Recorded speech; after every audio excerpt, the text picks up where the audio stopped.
We had to cut $100 million from the business, and we had 30 days to tell corporate how we were going to do it.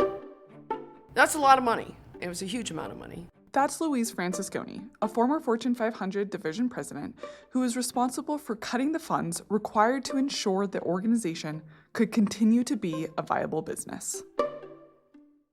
We were forced to consolidate because the business was in such bad shape. So we had a huge amount of change that had to occur, huge amount of integration, and we had huge results that all had to occur at the same time.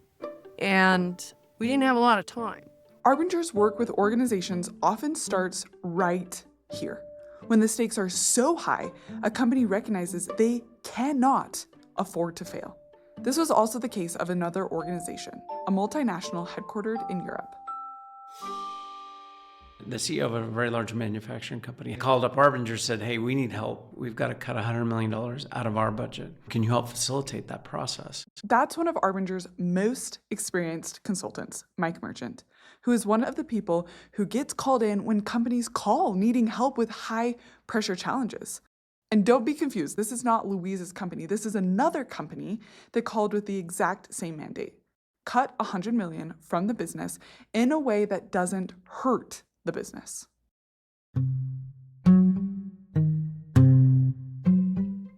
I'm just curious what it's like for you to go in, and how do you stay in a grounded place knowing that you're the person that's brought in to help facilitate the success of this? It's a little unnerving sometimes, especially when they're quite worried about whether this is going to work or not. They were a nervous wreck. It was, where is this going? Are we going to get there? But they know their business way better than I do. They don't have to be an expert in their business. They just have to trust in the material and trust in the people. I can help people get to a place where they can actually unlock solutions, possibilities, creativity, innovation. And I know that only happens when they're helping each other collaboratively, thinking about something outside of just themselves. That we'll get there. We'll get there. I don't always know what it looks like, and that's the part that might be a little unnerving sometimes, but I know we're going to get there. I know we're going to get there. That is a lot of confidence when your job is to help facilitate something as high pressure as cutting $100 million.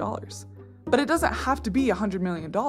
The real question is, how do we navigate any high-stakes challenge when jobs are on the line and the margin for error is razor thin? That's what we're exploring today. We'll see how two clients on different continents with distinct circumstances took on the Herculean task of cutting $100 million by working with an outward mindset.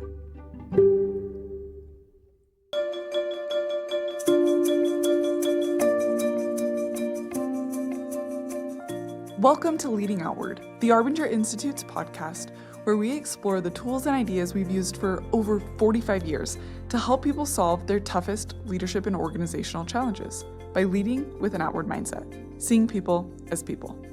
I'm McKinley Otterson. When we got there the first morning, I was finally able to talk to the CEO at 7:45. And I said, what problem are you facing?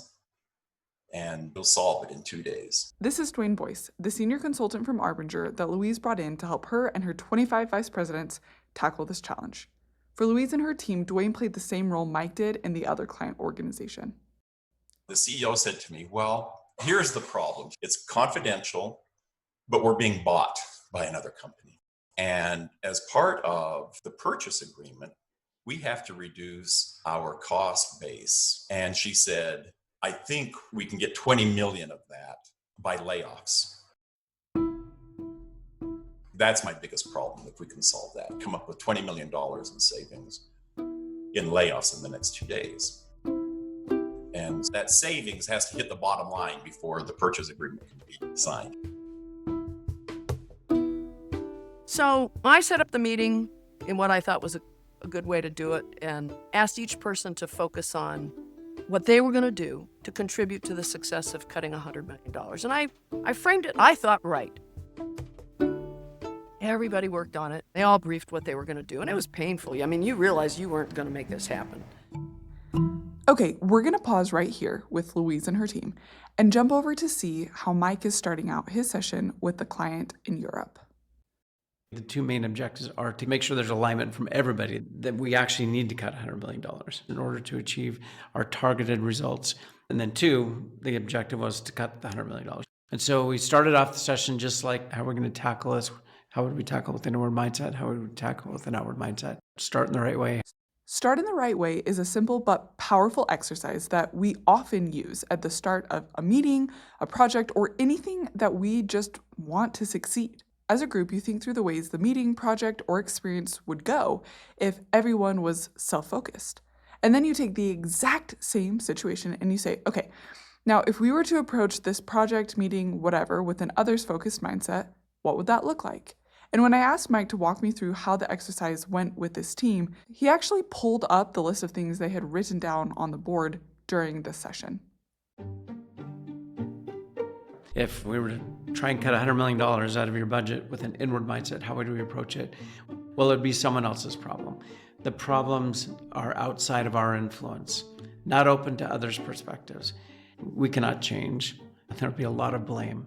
I'm better than others. Defensiveness, not thinking about how this impacts others, not accepting reality. Pass it on to our customers. When we got to pass it on to our customers, that just opened up this huge conversation around why don't we just increase our prices, pass the change off to our customers. We had about half the room that said that's what we ought to do.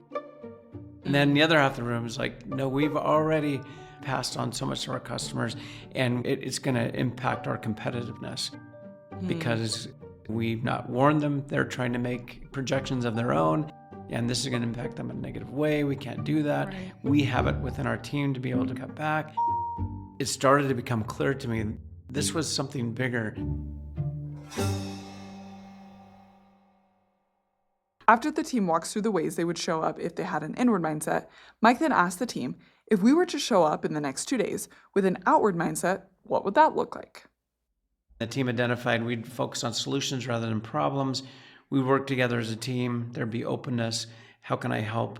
There'd be ownership, connectedness to the solutions, not imposing others, but developing with others, staying calm, give and take, safe to speak up, and then really listening to each other, seek to understand the challenge and respectful of the perspective of others.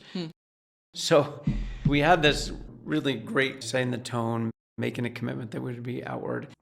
This is precisely what was missing from Louise's setup with her team.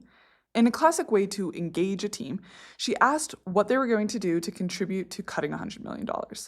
But she didn't account for the fact that most people will go inward when faced with that kind of pressure. Who wouldn't? When people think about using less money in any context, whether in an organization or in our personal lives, the first thought is usually, okay, what's got to go? And while that's a totally natural response, it can invite us to go into this protective inward mode where you're thinking, okay, I need to make sure that what is being threatened is not mine. And when we're stuck in that inward way of being, it's difficult to see what possibilities are available to us, what opportunities exist. That's why for the group Mike was working with, it made all the difference to tackle the core question, should we pass the cost on to our customers, with an outward mindset. So now we're headed back to Louise and her team who are stuck and know they need to do something differently. So we got to a point halfway through the day, and Dwayne was with us, who said, Louise, would you mind if I stepped in and help maybe shape this meeting a little differently? I said, please, help yourself. You know, at this point, we were all so depressed.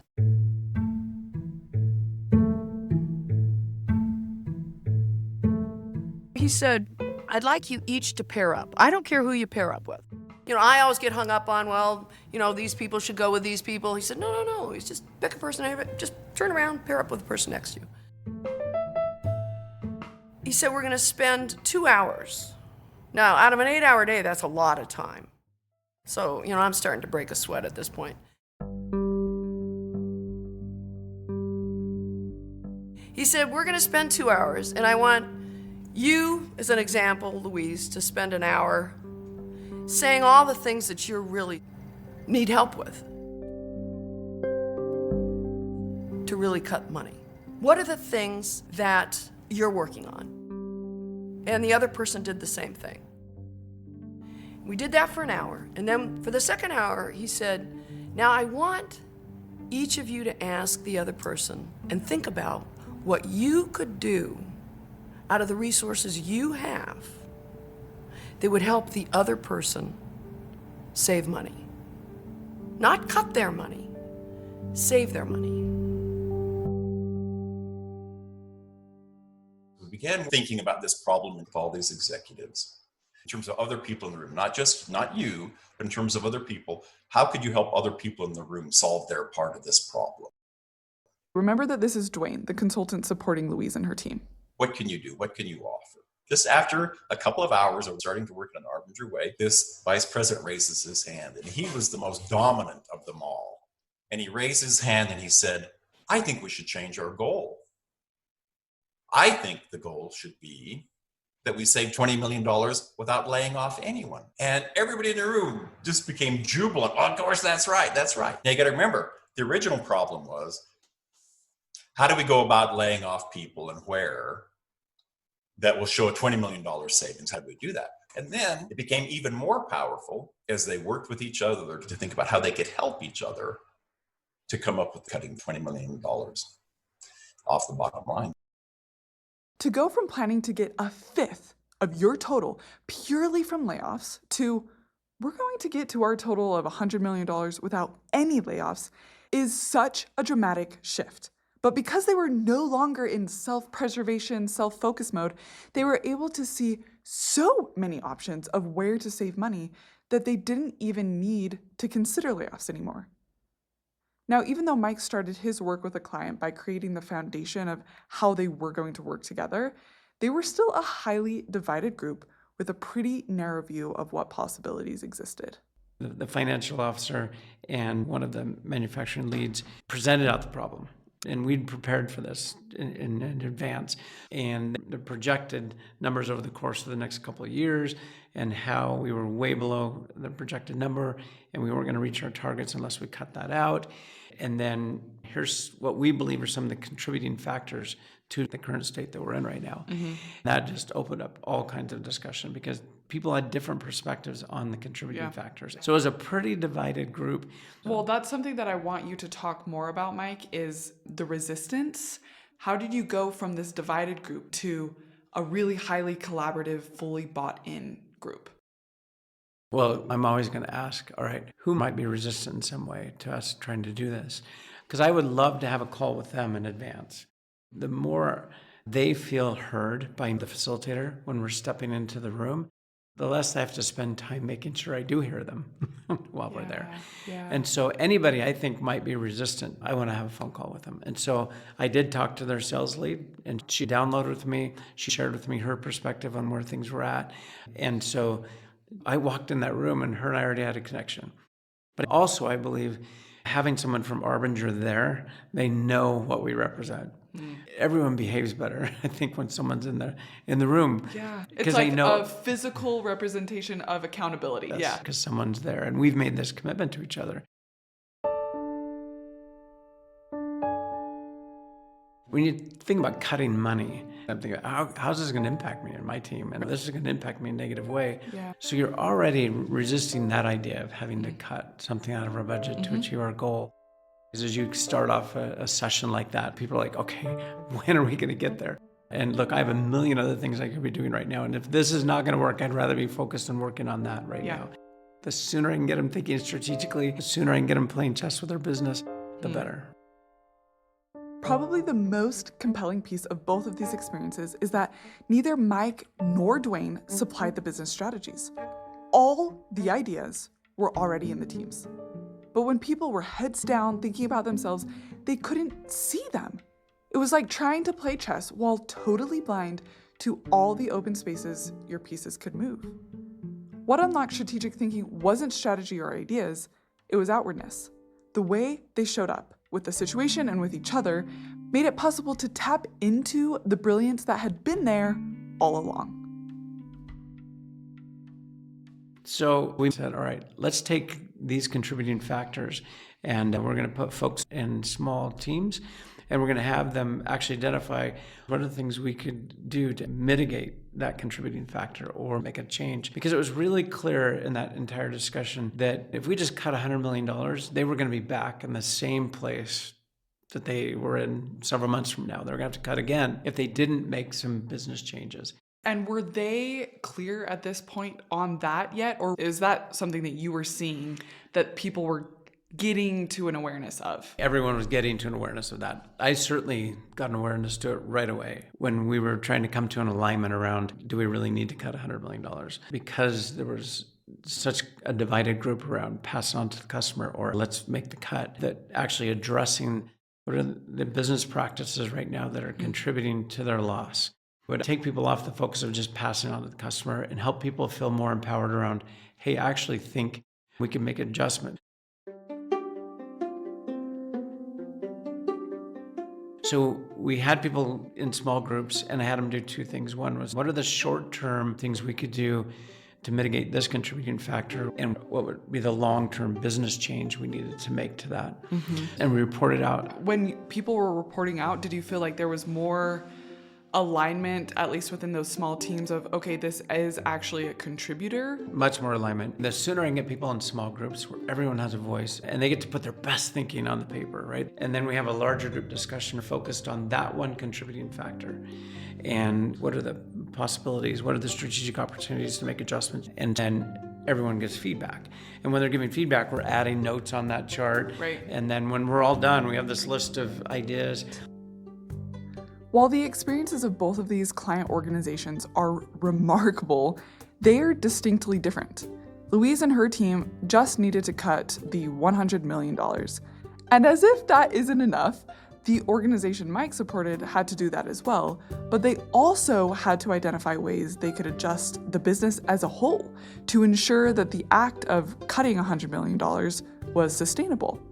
And you'll hear this reflected in the list of ideas Mike shares, where the factors identified addressed not only the immediate need to cut $100 million, but also the long-term adjustments to the business as a whole. They had been making some effort to cut back on their footprint, to get some efficiencies in the manufacturing plants. And that was going way slower than was anticipated because of how long it took for certain decisions to be made. And could we localize some of those decisions? There was some challenges with outsourcing to different plants rather than optimizing the use of their own assets. So that cost of outsourcing was really expensive to them. The R&D footprint was way too big, and they were putting a lot of energy and effort into things that weren't going to make money for them. We had some major challenges between sales and the suppliers based on pricing. So they had to resolve that together as a group. Optimized structures was one of the ones they came up with. For example, they felt like meetings were unproductive. So that was actually one element of saving money, was making meetings more productive. It actually added up all the hours people spent in meetings versus actually doing the work. Those were some of the business practices that were revealed when we started thinking about contributing factors to their current state, why they were in a position where they needed to cut $100 million.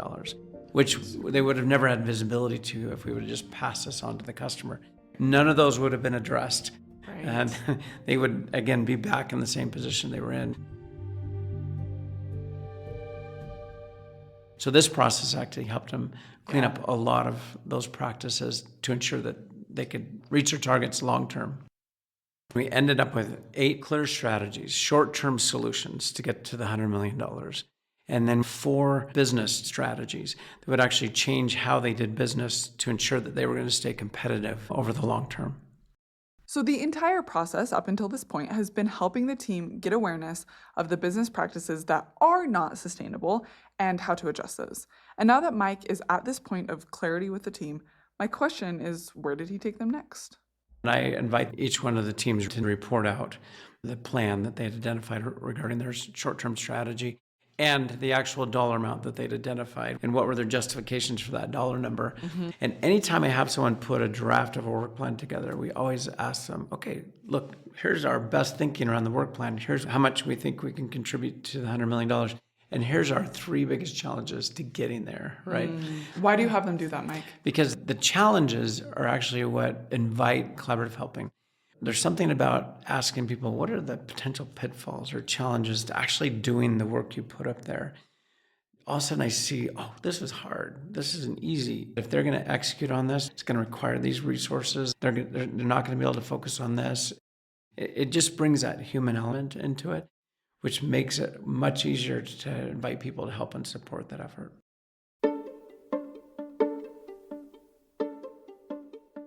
So we put them in small groups and then come back and how can we help mitigate those? Fantastic discussion, feedback that will help refine that plan. And our financial officer continually got a running number. Are we meeting that 100 million? Are we getting that 100 million? And so we went through all the work plans that were short. About 34 million short.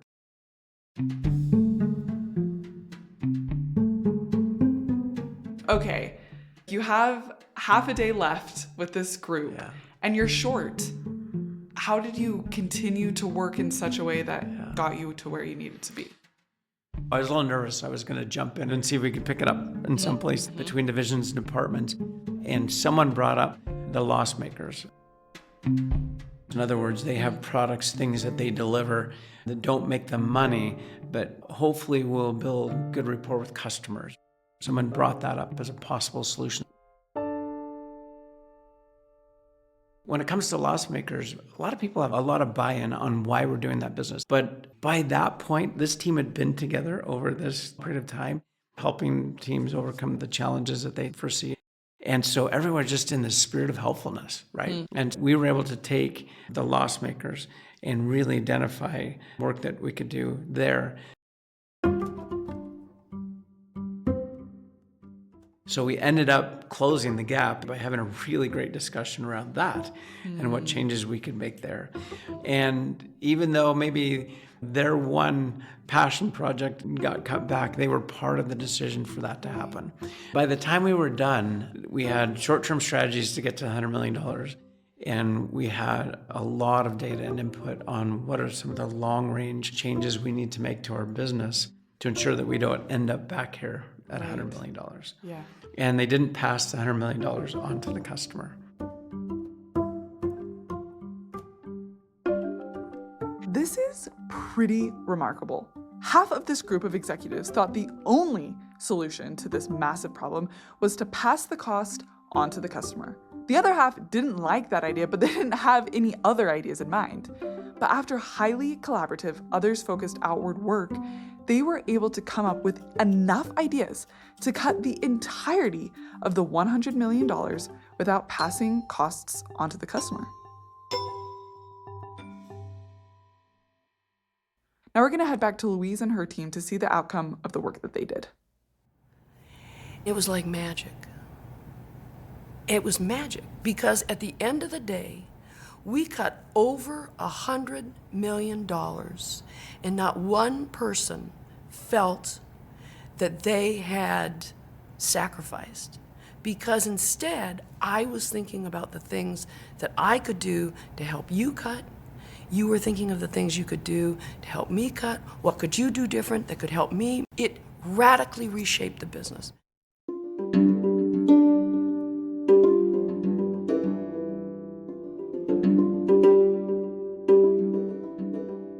Anytime people hear the expression, focus on what I can do to make you successful, it just sounds like blah, blah, blah, blah, blah. And it would be if it wasn't so focused on results, but in context of a problem, a business problem, an issue, an innovative thought, broadening to grow, it radically reshaped the business.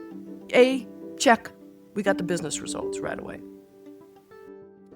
But it radically changed the way we started to interface as a team.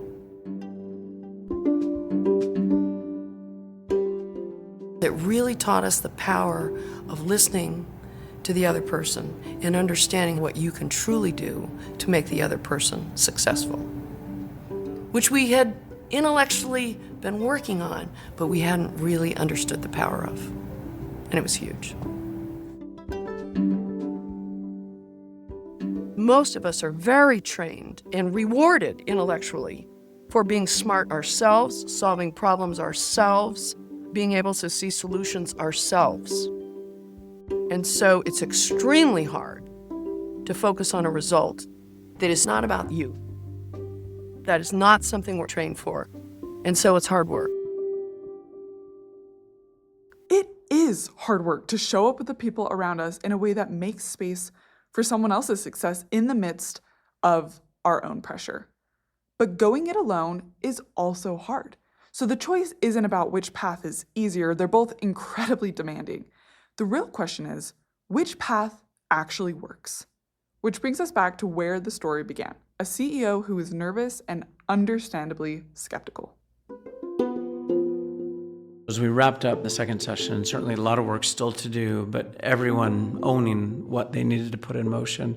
I always love to go around the room and have everyone have an opportunity to share what takeaways, any reservations, any last minute questions, thoughts, comments, and then we'll have the leader go last. The CFO, who was probably the most nervous of all, sharing with the group that he will never underestimate the power of what it means to come together as a team to solve a particular problem and issue. And that's how he'll lead going forward. And he is now the new leader there. So just that power of collaboration, working together to solve a problem as a team. And then the CEO at the very end, his final words were, "I will never make a one-sided decision again." So cool. He was so pleased with the result. He was so pleased with the engagement. He was so pleased with the solutions they identified. He has since retired, and we had a nice phone call right after he retired. And for him, it was one of the most meaningful experiences he had as a leader, was bringing that team together to make those adjustments, difficult ones, but ones that they did as a team.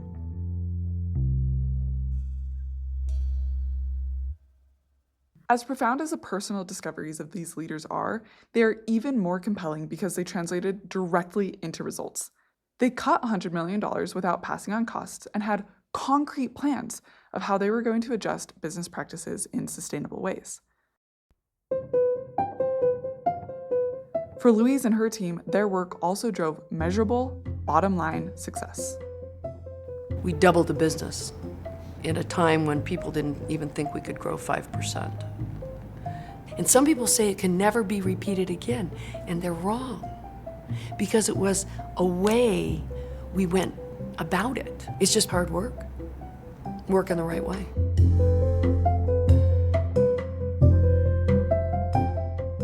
Leading Outward is produced by the Arbinger Institute, the premier provider of leadership development and organizational transformation. If you're ready to build high-performing teams that drive results, explore our solutions at arbinger.com.